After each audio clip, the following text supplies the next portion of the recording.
Despite the insult and its unthinkable implications, the fondness of the two men for each other and their mutual need are so self evident that the narrator is quite sure that they will make up on the very next day. But at this crucial moment, Agafya Fedoseyevna chooses to make one of her unwelcome appearances at Ivan Nikiforovich's.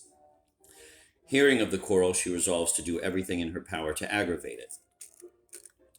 Her role at this point illustrates as clearly as anything could the essential thematic and conceptual unity of the four Mirgorod stories. Each of them contains one female character whose function it is to break up good relationships between men, or, in old world landowners, the relationship between a man and his sister, mother, friend. These characters are certainly an odd assortment: an ugly provincial battle axe, a dazzling Polish beauty, an evil Ukrainian witch, and a demure gray cat. But all of them are outside of the male character's control. All are sexually active and available, and therefore, as so often in Gogol, dangerous and destructive to male companionship. Agafya Fedoseyevna's machinations are so successful that even the narrator, who until this point found everyone and everything delightful, loses his composure and feels compelled to curse her. A war is declared between the two households that involves even the servants and the animals. The children of Ivan Ivanovich and the dogs of Ivan Nikiforovich, these two groups are curiously equated with each other throughout the story, except that the dogs seem to be slightly more intelligent, are brutally assaulted if they venture into enemy territory. The crowning insult comes when Ivan Nikiforovich reiterates his verbal accusation in visual form by constructing a goose pen on the edge of his former friend's property.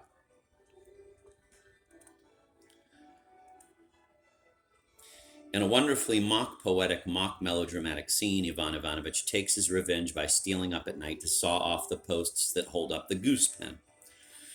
There is a strong erotic tinge to the imagery with which Gogol parodies the pseudo-poetic romantic cliches: the moonlight, the fragrant flowers, the lovesick bell ringer climbing over a fence, and the amorous bare-breasted city girl tossing on her lonely bed and dreaming of a Hustar's mustache and spurs.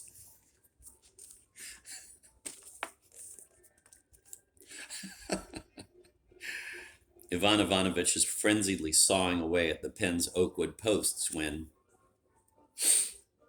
all of a sudden, he uttered a cry and went numb all over. He thought he saw a corpse, but he soon came to his senses, seeing that it was a goose that stretched its neck toward him through a partition.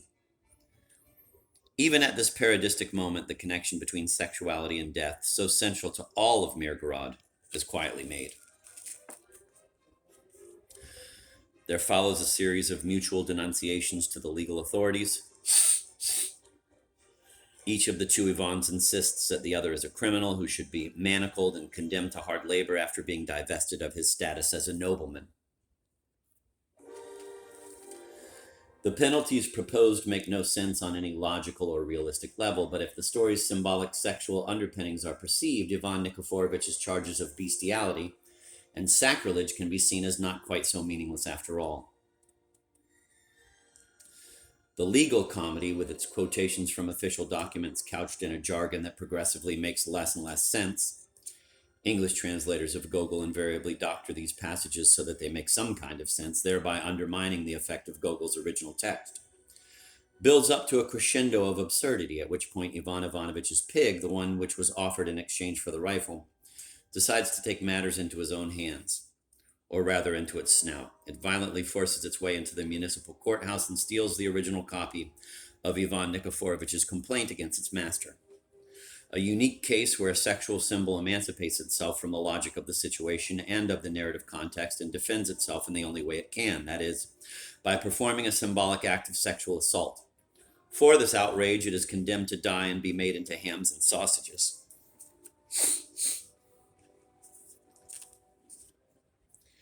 The pig's intervention magnifies the feud to the point where the situation becomes disturbing and annoying to the entire municipal administration of Mirgorod. A concerted effort is made by everyone in the city to effect a reconciliation. During one of Agafya Fedoseyevna's periodic absences, a festive dinner party is given by the mayor at which the two former friends are brought together. The attempt comes tantalizingly close to success, but Ivan Nikiforovich cannot refrain from mentioning in public that he did in fact call Ivan Ivanovich a gander. Quote, had Ivan Nikiforovich acted differently, had he said bird and not gander, the situation could still have been saved. But now, Everything was over, end of quote. The accusation had been made for the third time, and this time before witnesses. The entire city realizes no reconciliation is possible. The two former friends are now doomed to live out their lives in mutual hatred and detestation and to spend all their money on pointless, interminable lawsuits while they become progressively ever more lonely, poor, and bitter.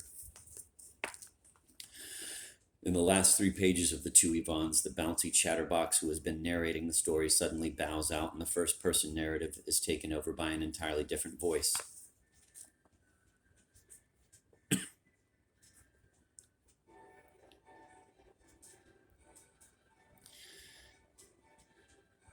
An introspective, subdued, and compassionate narrator, very similar to the one in Old World Landowners. The strong element of social satire that pervades the story up to this point also disappears.